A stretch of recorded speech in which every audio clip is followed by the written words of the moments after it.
Secondly, there is no difference between the absentee ballots issued from the Board of Elections and the ballots sent out by outside vendors. It was assumed in the Senate hearing that there were obvious differences, but there are not. My personal issues with the process start with the fact that when envelopes come into the building from either the post office or drop box, they're put into the Janetta's office, where she personally, as I was told, matches the signatures to the Bibb County voter rolls. This process is done in private with no Republican or any other observation for that matter. So when the absentee ballot envelopes arrive out into the workstations, they are assumed to be correct. You know, we have no way of knowing if those ballots were legitimate or not. Second, the vote review panel that I was a member of was invited to witness the absentee ballot opening process of the absentee ballot opening during Tuesday, October 27th. It was later that day I was told that the staff and the paid poll workers had been processing absentee ballots since Monday, October 19th, meaning there were 7 days of unobserved absentee ballot processing without any observation. Third, in accordance with the Georgia Code Title 21 of Elections 21-2-386, Section A, Chapter 1, Subsection G, Paragraph 7, it states, and I quote, "The absentee ballots shall be tabulated in accordance with the procedures of this chapter for the tabulation of absentee ballots. As such, ballots shall be placed in locked ballot boxes and may be transferred to locked ballot bags if needed for security. The ballots were left unsecured in standard plastic post office tubs under the tables and hidden behind a rolling partition for the entire time I was there, which was about 2 weeks." Subsection G, paragraph 3 of the same document explains that the county election superintendent can only open the inner envelopes on election day unless a letter was sent to the Secretary of State's office at least 7 days in advance and published on the website. After several calls, I couldn't find evidence of that letter, and I'm assuming opening them 2 weeks in advance and keeping them unsecured is a violation of 2 election laws. There is an occasion where I was ejected from the Board of Elections by the county election superintendent, but since I'm limited time, I'd rather not do that one right now. But in closing, the entire election process has created many problems with Americans, primarily trust in the system. The major problem was the fraud of the left trying to steal the election as they made the numbers too big. Anyone that believes Joe Biden received 10 million more votes than Obama is delusional.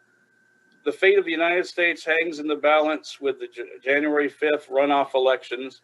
Now that our election has reached the Supreme Court, it's time to defend Georgia. So I'm calling out to the governor and the Democrats of the General Assembly to call an emergency session.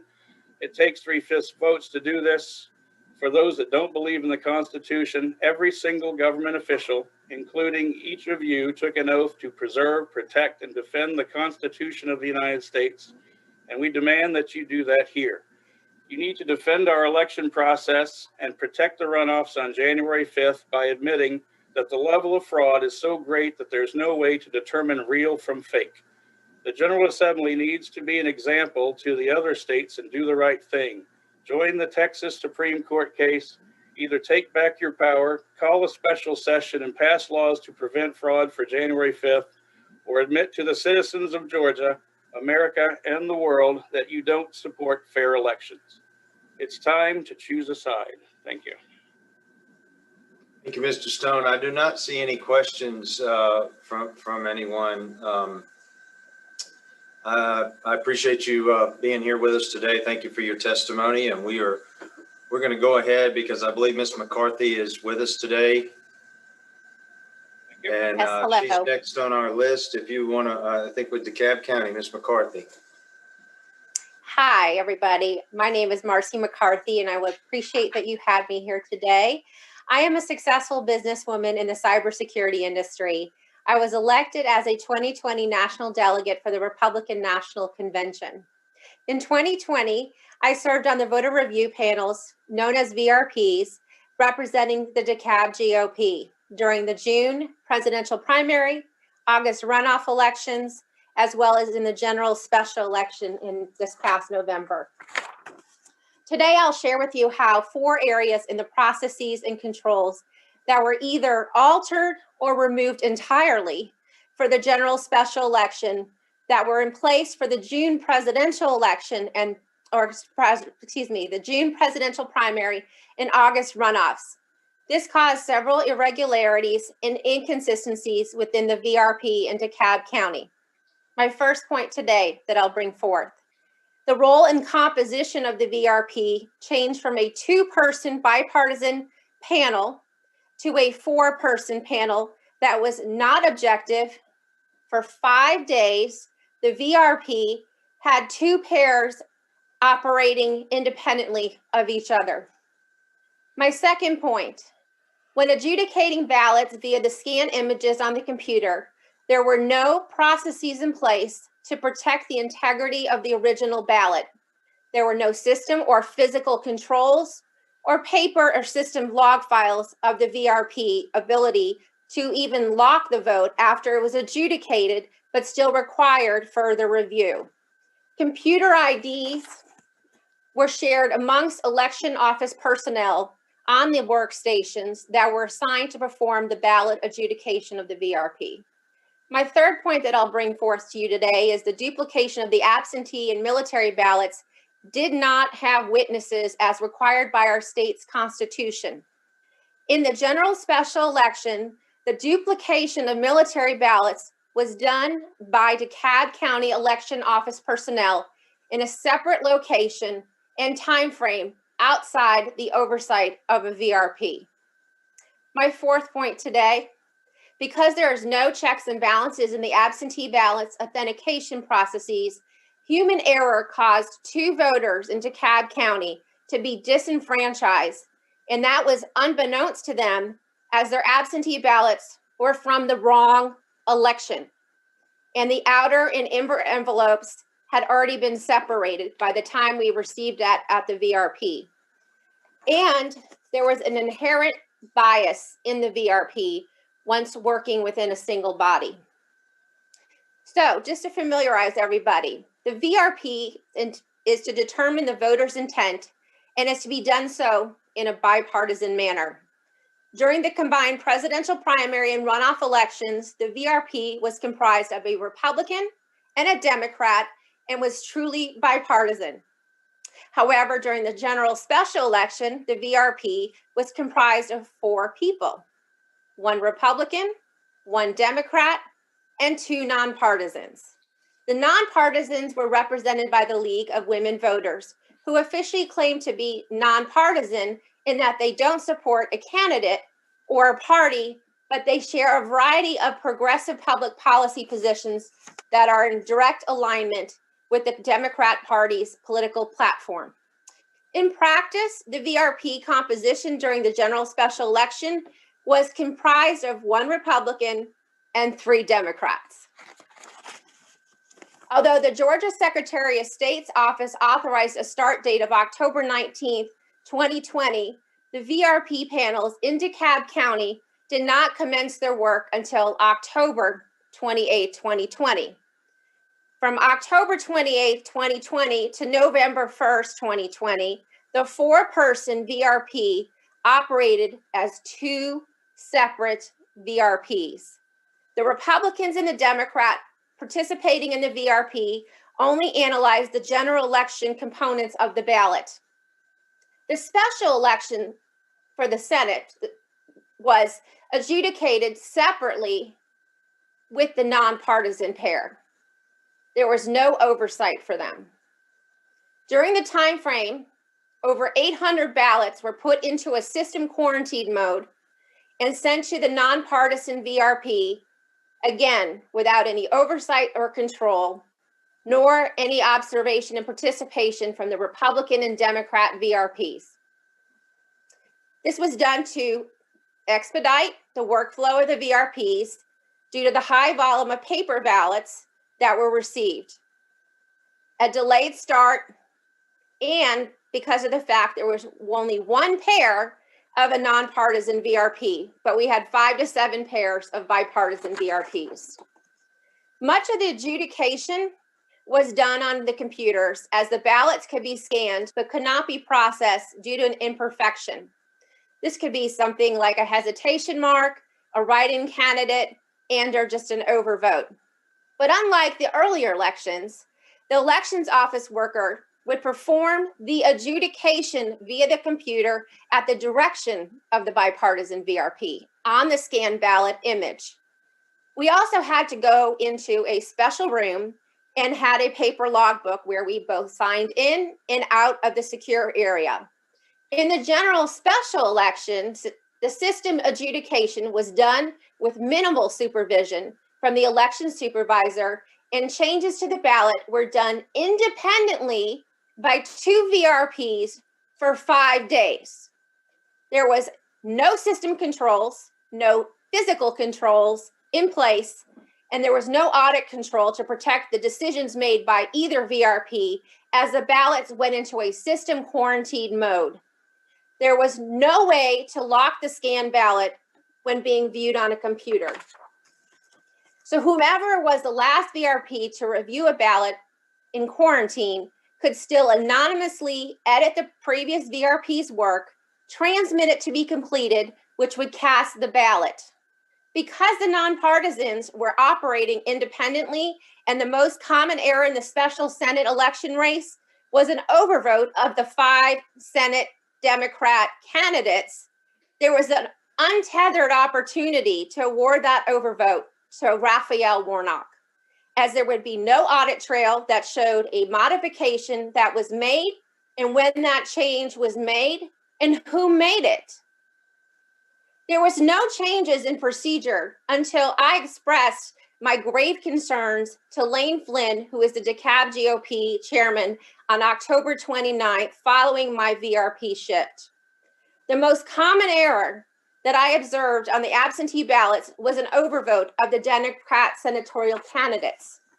I observed and noted that the computers being used by the VRPs to review the ballots were signed into by various DeKalb election office personnel, all sharing the same user IDs. So there was no possible way to track the identity of who actually logged in into any of the computers and who sat at them. The lack of physical and system controls was just astounding to me. Other than receiving an authorization letter from either the affiliated political party and being sworn in at the time of your first shift, there were 0 records being maintained.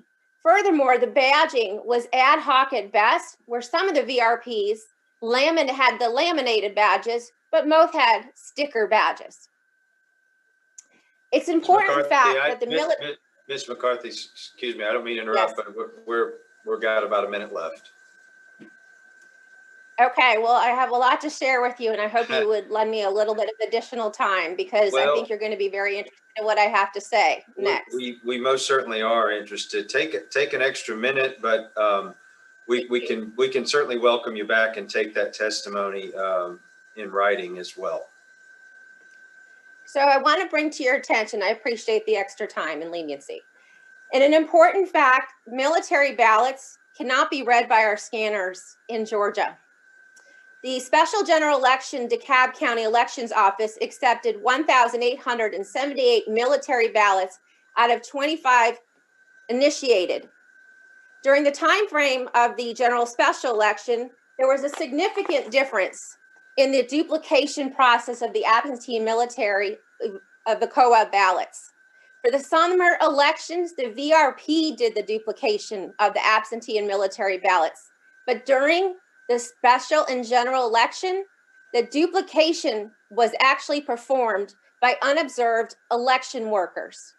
And to provide clarity, to describe what a duplication of a ballot is, it was done in the summer by a Democrat and a Republican.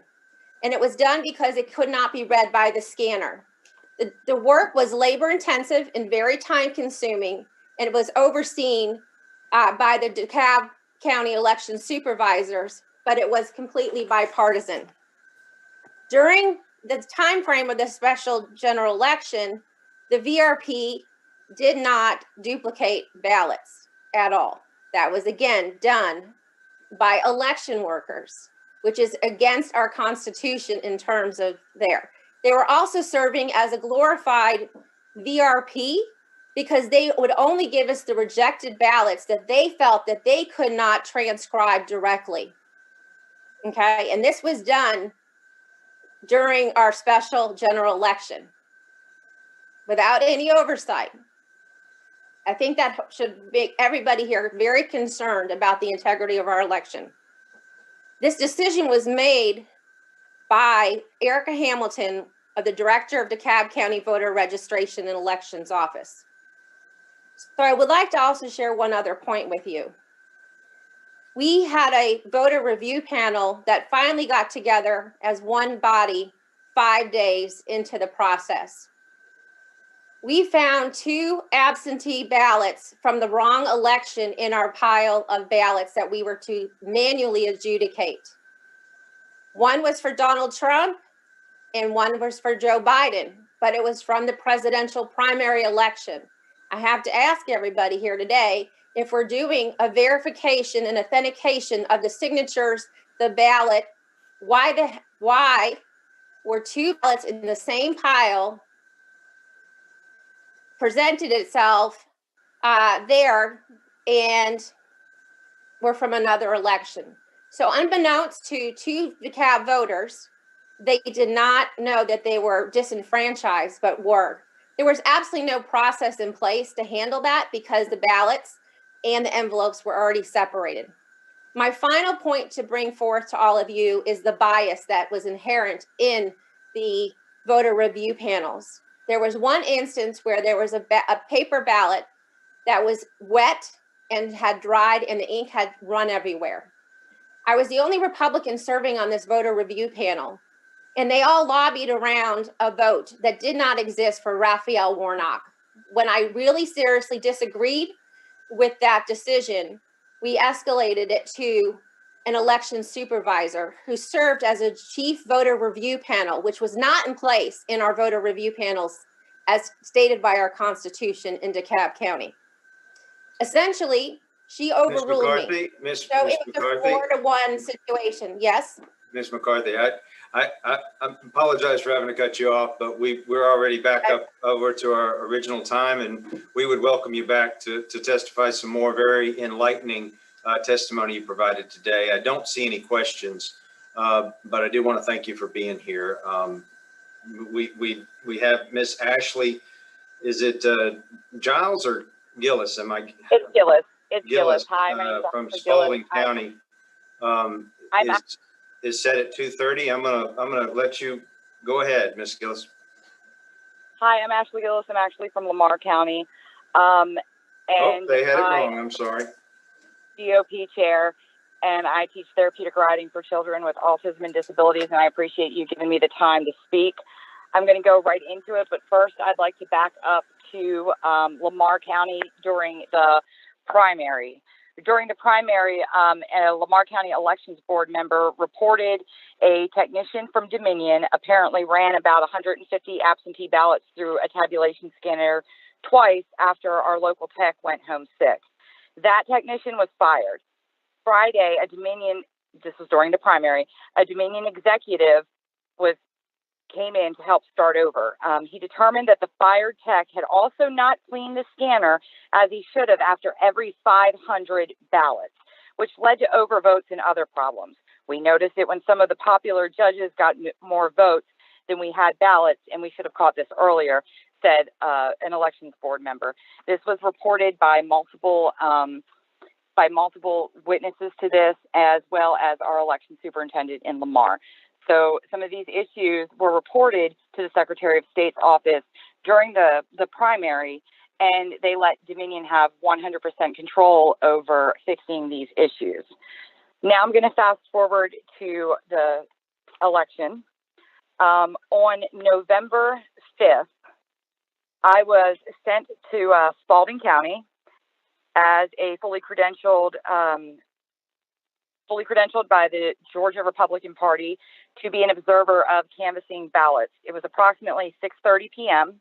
We were locked out. A lawyer was sent up there to see if we could gain access, and we were denied access.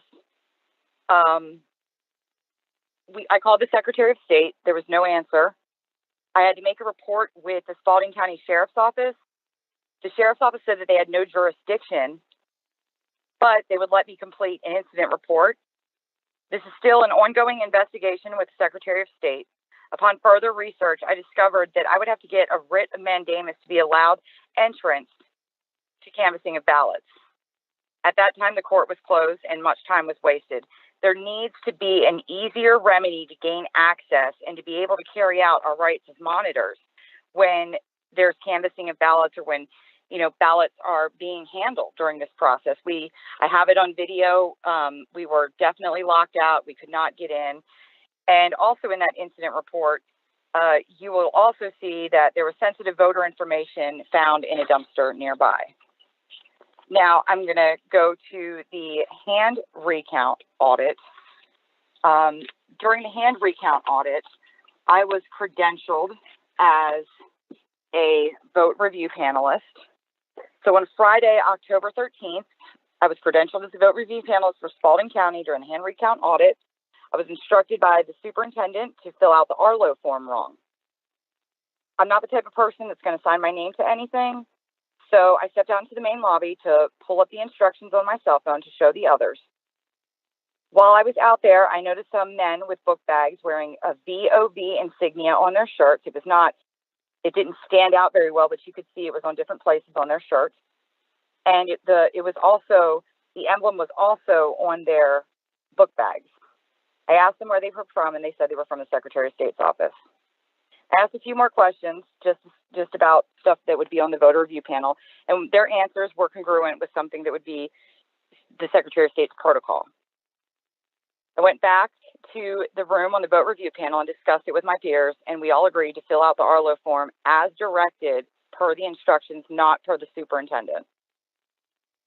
The men came in and took out SD cards or something that was 1 inch by 1 inch. It was black, about 1/4 inch thick with gold prongs on the side of it. And they stayed about 15 minutes and then they left. During this audit process, no presidential totals were coming back on the batch forms. The batch forms were incomplete, and the supervisor remarked that no totals were to be given out until the Secretary of State released them. A witness in the other room told me that they were not even able to observe the numbers being written down as they were instructed by the staff to keep them covered. I reported this to the Secretary of State on my way home, as well as the GOP. I was asked by an investigator to make a statement, which was not needed because I was told that the Secretary of State sent them out there for a forensic audit. The next day was Saturday. Still no presidential totals were coming back. And a man wearing the same insignia on the shirt came in and was introduced to me as an Arlo auditor. He worked for Arlo.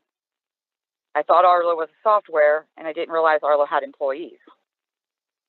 So now things are coming back with multiple batch numbers on them more than once. So we'd have like 2 coming back that said batch 1.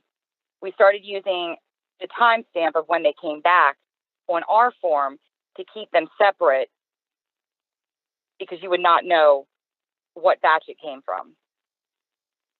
Everything was entered by the Arlo employee into Arlo and was viewed from a distance of over 20 feet away so you could not see the screen. Sunday, the Arlo employees returned as well. Still no presidential totals on the batch sheets, and most were labeled batch 1. Ballots were now coming back on plain copy paper and not the card stock. On Tuesday, November 17th, I went to pick up the totals or retrieve the totals for the hand recount audit and was told by the supervisors that they were using the election result numbers per the email from the Secretary of State. So she handed me election results dated November 9th at 8:46 a.m. Again, that day was November 17th and it was after 10 o'clock. This whole process did not seem to coincide with the instructions that were given by the Secretary of State's office. I spoke with the Muskogee County Board of Elections supervisor. Her name is Nancy, and she confirmed that what I witnessed was not congruent to the protocol. And for the hand audit, the county employees were supposed to be entering information into the Arlo software program.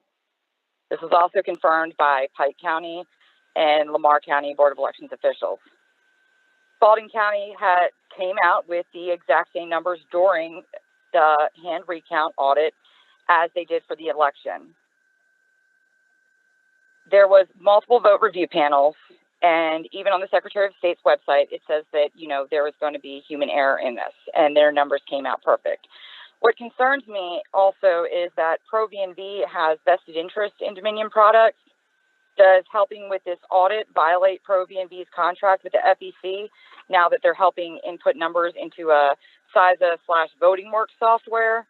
As of today, I have asked the Georgia GOP, I've asked the Secretary of State these questions, and I have not gotten a response to any of this and why there was somebody in Spalding County entering the numbers instead of the Spalding County employees.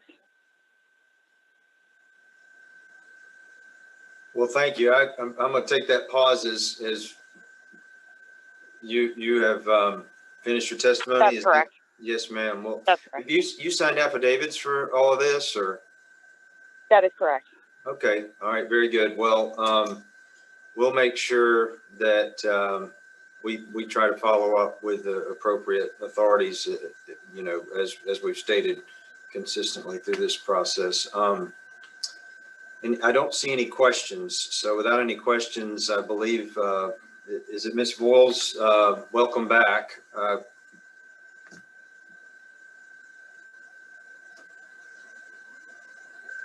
Thank you. Hey, good to have you again. Good to be here. Turn it over to you. Thank you. I want to start by saying that I really believe that free and fair elections are the cornerstone of our constitutional republic. And we have simple protections like voter ID, updated voter registration lists, which is a big one for me, that make perfect sense if we truly believe that every legal vote must count.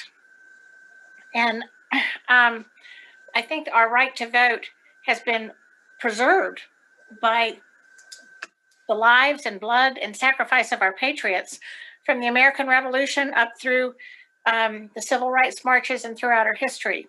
And it's for that reason that I'm here today, because I think we need to make sure those sacrifices were not in vain. For those reasons, I've been a poll manager for over 20 years. Elections must be held in a manner to ensure the highest confidence of those who are entitled to legally cast a vote. And this is something I believe we need to get our hands on immediately for the upcoming January election.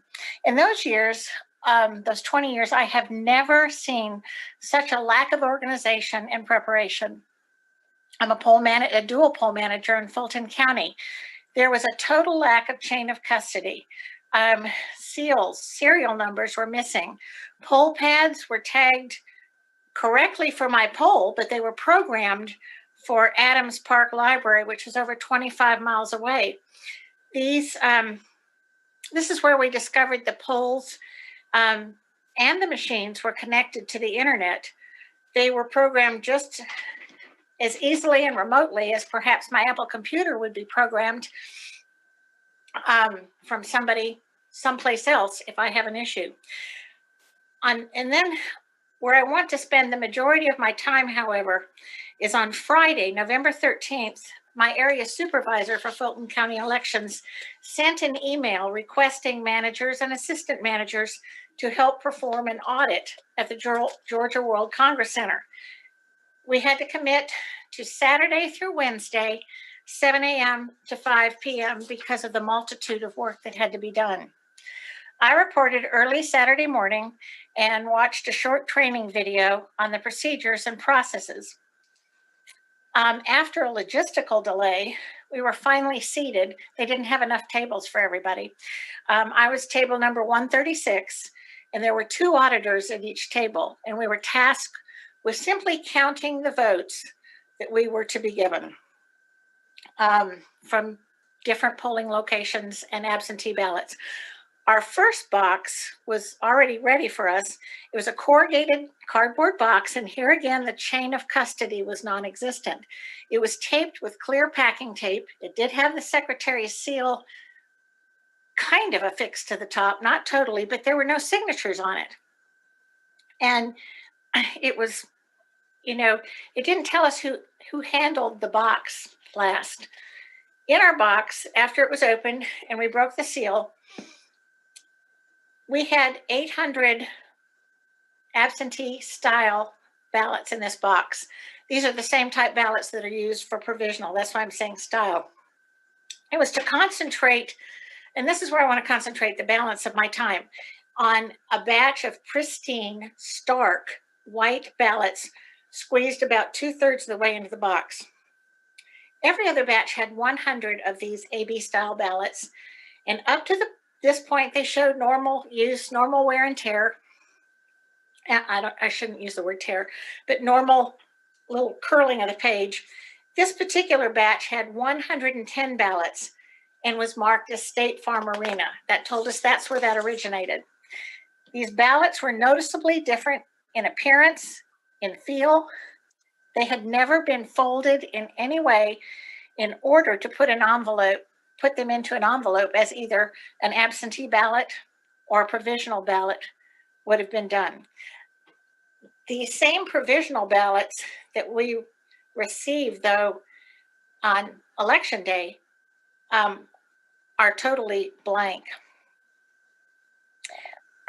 These were scored so the voter could easily know how to fold the ballot, but none of them had been folded. You could run your hand over and, barely see where it should be folded, but it had never been folded at all. Ballots that come out of the envelope, once they come to your house, you pull them out and you can tell they've got like an accordion.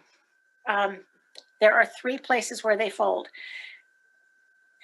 There was an alarming peculiarity beside the appearance of the unique way that, and that was that they were copied. I'm not speaking of how ballots are sometimes duplicated if they will not go through a scanner or have perhaps come from overseas, which would not have affected these anyway. These came from State Farm Arena. So they were not overseas, they were not military ballots. Out of these, there were 106 obvious copies of the first ballot. On the first ballot for Joseph R. Biden, there was a slight little eclipse where it had not been bubbled in all the way. Every other candidate on there had similar traits to them, not as stark as that little white eclipse that was in there. These ballots, excuse me, were exact duplicates of the original one. All 106 of these ballots were for Joseph R. Biden, 2 were for Donald Trump, and 1 was for Joe Jorgensen. The 106 were identical. I can't stress that enough, including flaws and other peculiar marks on the paper. There was another issue about one of them. All of us have been in a hurry and lifted the lid to the copy machine a little too fast, and we've seen the copy that is produced slightly askew, even though the paper is right. The photographic image just isn't quite right. On that one paper, we had one of these 106 where it was a tad bit askew. So out of these 110 ballots, it was just really stunning that so many were for Biden, and even more egregious was so many copied from one original. When we left about 4:30, we were told that there were still many ballots to get through, but we would be done sometime later on Monday. The next morning, we were back at the appointed time on Sunday. Far fewer people were in the Georgia World Congress Center. Most of the other people had been Fulton County employees, and they were not there on this particular Sunday. So even though we arrived first, before the appointed time, before 7 o'clock in the morning, and other people arrived after us, we did not receive our ballot box until others received theirs. Now, the box we received on Sunday morning was of the typical kind that we have in our ballot box polls in Fulton County. They're a fabric style roughly a cube with zippers, a pull handle, and wheels that is sealed before we take them in to the service center. So the next morning, as we're waiting for ours, the gals behind us got over 3,000 ballots. The gals in front of us got over 6,000 ballots. We finally got our box. I peered inside expecting to see an enormous amount. We had 60. They were from the Quality Living Center in South Atlanta. Now, as I mentioned, this box was the type that we have seen before in the State Farm, but it was not the hard type that we saw with ballots in it being pulled from under the table. Those are typically our supply boxes. Our box was the type that was standard issue used in precincts. So when I opened this box of 60 ballots, they were of the BMD, the ballot marking device, the Dominion machines from the Quality Living Center. And they had 58 for Biden and 2 for Trump. I have long been concerned, even from personal experience, about the number of people in facilities for recovery, rehab, group homes for seniors. And far too often, ballots are requested for these people without their knowledge or without the help of any family member. These seemed a tad bit suspicious to us. We have a duty to ensure that all our eligible Americans are able to vote their own ballot, and that votes are not stolen or diluted by fraud or even administrative errors. You have any questions? I do see Representative Turner. Did you have a question? I do. Hi, Susie. Hi, Scott. How are you? I'm well, thanks. I hope you are too. Thank you for being here. We've known each other for a long time, so I'm glad to see you here today. My question is, when you saw and your suspicions became aroused, how did you react? Were you reporting that to anybody? Are you talking about When you saw the pristine ballots that appeared to be photocopied, did you report that, or how did you handle that? Well, initially I said that I had a very odd sense of ballots, but there really was no avenue at the Georgia World Congress Center, anybody in Fulton County, to actually take those. We would hold up our little card that said we have a question, but they did not seem to be as alarmed over some of the things that we were alarmed with. So I allowed my concerns to be taken care of through an affidavit. So the next step would be, at any point in time, have you been in contact with anybody at Secretary of State's office or any other law enforcement type of folks to let them know what you saw? Yes and yes. I did let the Secretary of State's office know, and I have not heard back from them. I even called them the morning of the election. I was so concerned about the lack of chain of custody. To have no seals on machines, to have no machines locked, anybody could have tampered with those machines at any time. And then when we discovered they could be used and things could be changed via the internet, that was even more disturbing, that things were not that secure. So nobody from the Secretary of State's office responded to your complaint? No. Thank you, ma'am. Can I elaborate one more time on that, Scott? Chairman? Yes, Mrs. Boyles, we do have one other question, and I know we're a little long, but please, I think this is important. Representative Taylor, you can just ask your question after Ms. Boyles finishes.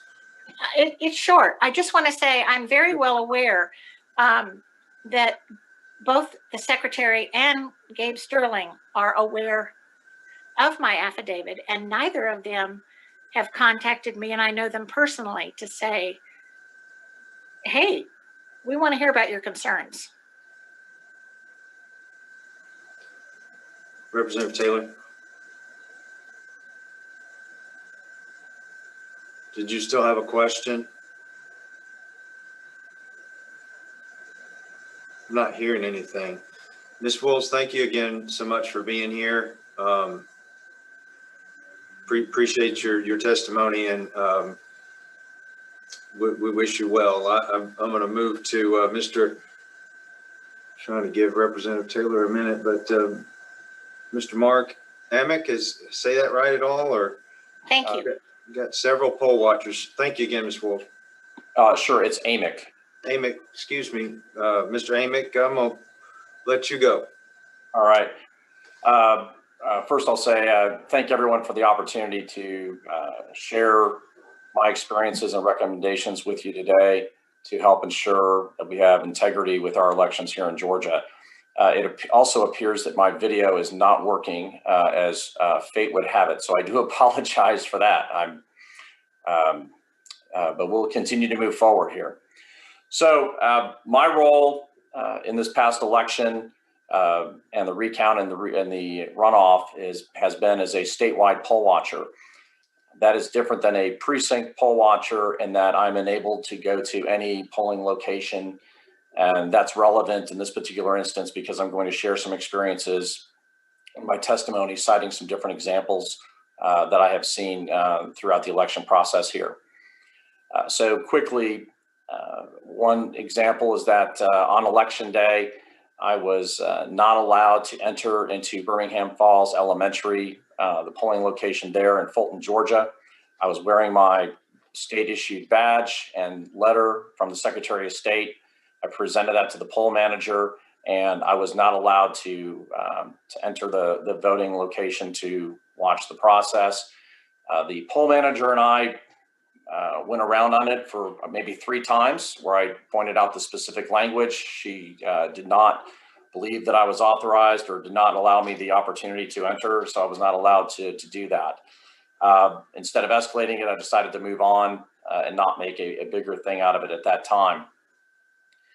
The next instances that occurred that morning were both in Roswell, where I was informed that there were Democrat poll watchers who were engaging with voters outside of the polling locations, that being at Mimosa Elementary and Esther Jackson. And when I arrived, and both of those were validated. So when I arrived at Mimosa Elementary, the poll watchers were engaging with voters, both leaving the location and entering between the parking lot and the school themselves, or the school itself.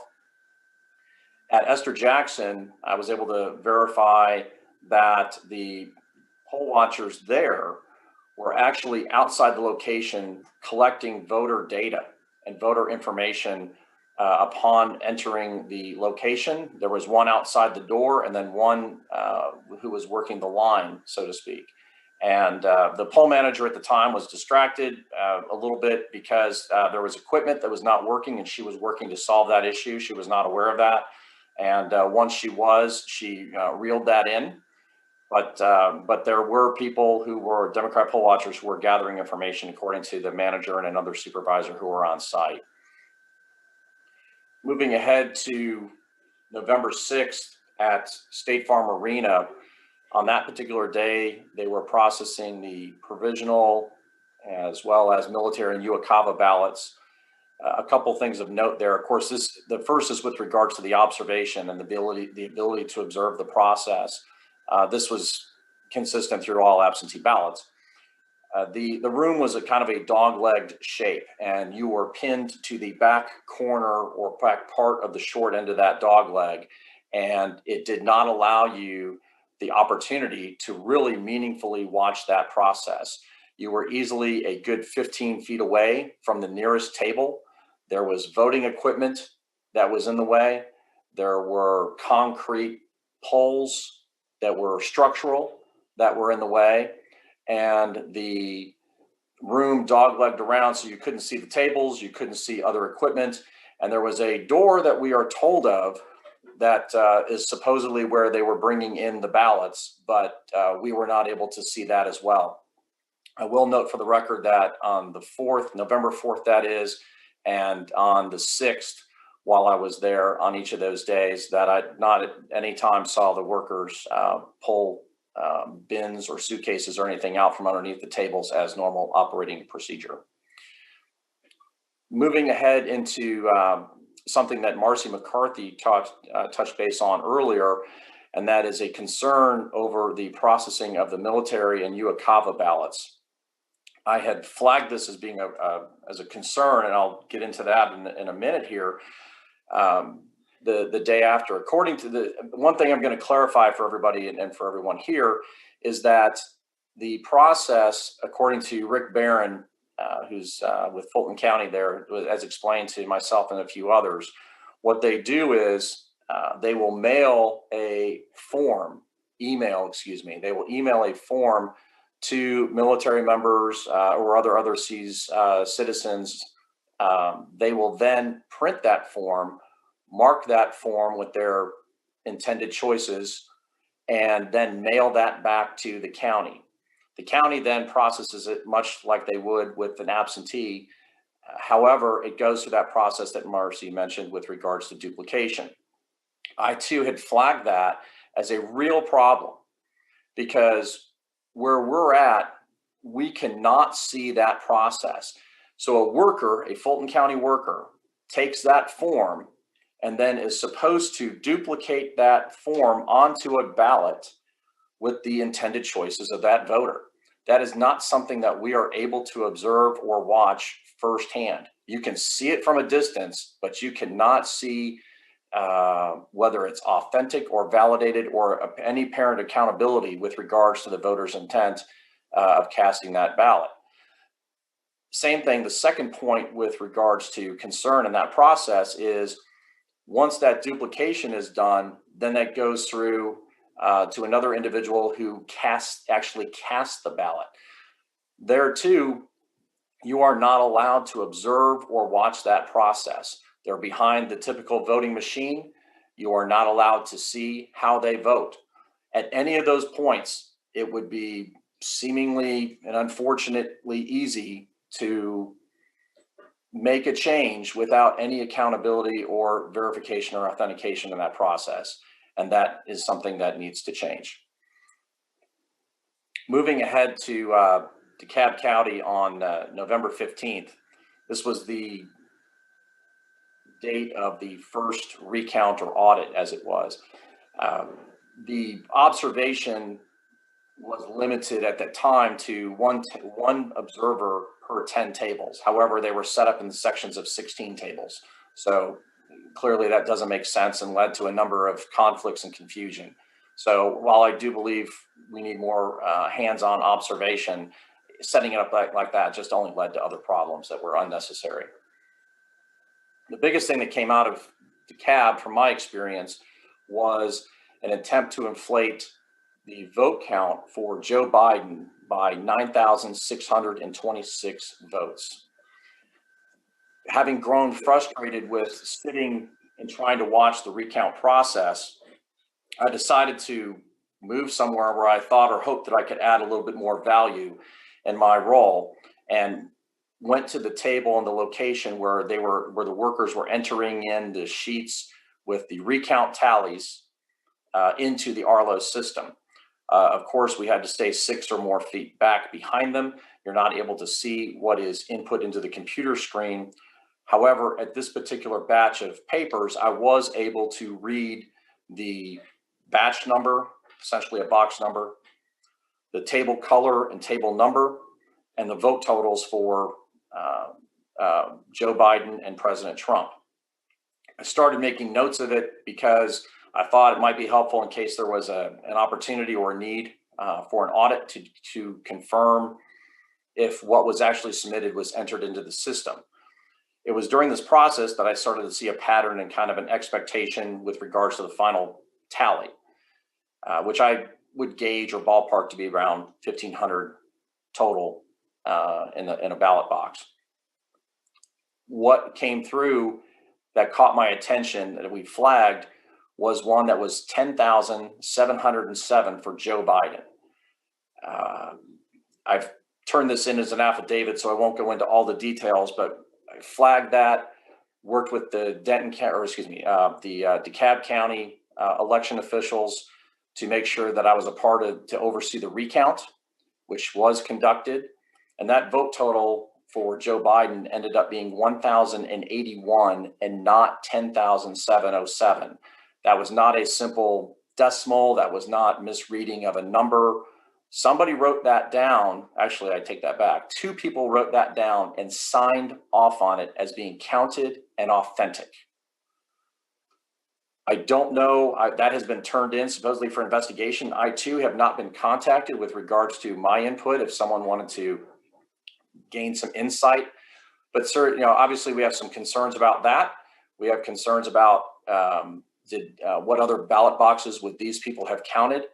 Are they going to be allowed to count and continue in the recount, or excuse me, not the recount, but the runoff election?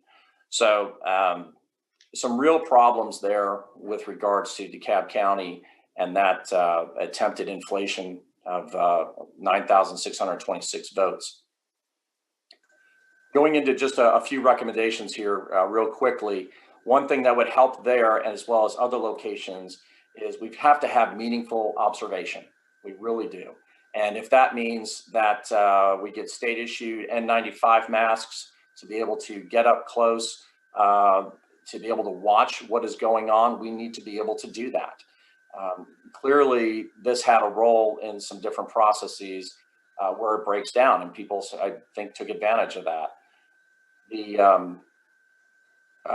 We need to look at posting and making available on large screens for transparency the vote totals that are coming in. So both at State Farm Arena and in DeKalb in this instance, in State Farm, we did not know what ballots were being counted, what was coming in, what the final results were, or anything of that nature. There should be TV monitors that say, here's what's coming in, here's the count, and here's the results. Same thing at DeKalb County. It needs to be really big.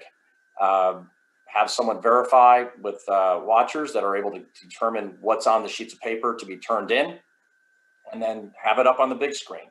So that way everyone can see, here's the batch, here's the total for each candidate, and here's the results. So that needs to be open and transparent. Bipartisan participation, as Marcy mentioned earlier, and particularly with the process for military and UOCAVA ballots, would be essential to transparency and authenticity. And we have bipartisan participation throughout different parts of the process. There's no reason why we can't have that here. I would say that we need to provide notice to the county chairs of respective parties, whatever it may be, those are of interest, so that they have at least 48 hours of notice of when a count or opportunity to watch a process is going to take place.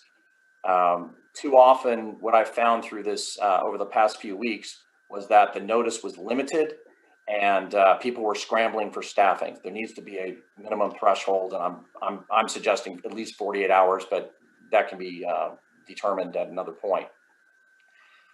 Just a couple last bullets. One is I'd like to suggest that there's also fraud awareness training.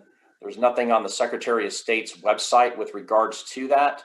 I think that needs to be part of the curriculum, as well as part of the oath, which is signed by the poll manager and clerks in the locations that they understand that voter fraud is a federal crime, punishable by X years in jail and X fine per offense.